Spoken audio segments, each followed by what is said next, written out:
covenant love builds a home. God declared in Genesis 2:24, "Therefore a man shall leave his father and his mother and hold fast to his wife, and they shall become one flesh." Think about it. Marriage began before sin. That tells you something. It tells you that commitment and unity and shared life were always part of God's design for how He intended people to live. Now, the language in that verse tells us something. There's a leaving that God has designed in our lives that makes space for a new loyalty.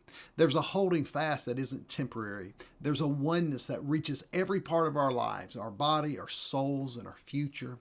Now, this is more than a ceremony. It's a covenant. And even if you're not married, this shows you the kind of relationships God values. He builds homes on commitment, not just the convenience of people. He builds trust through truth. He builds safety through honesty, and joy through a shared purpose. So I want you to do this. I want you to look at one of your closest relationships. Maybe it's your spouse, maybe it's a good friend, or maybe it's even a child or a parent. And ask this question: am I showing up here with faithfulness and grace and honesty? And then make one change this week that moves it closer to the kind of bond God blesses. You see, Genesis 2 is not God randomly placing people on earth. It reveals a God who forms people, who prepares spaces and assigns callings. It tells the story of a life and how life becomes sacred as the presence of God meets us and the purpose of God fills us.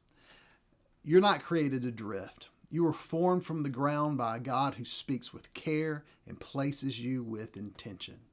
Every room you walk into is a space where God might be working through you.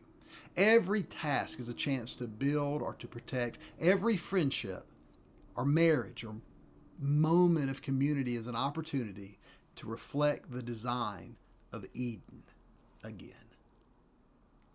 You see, you don't have to find some perfect place to do something meaningful. You just start right where you are.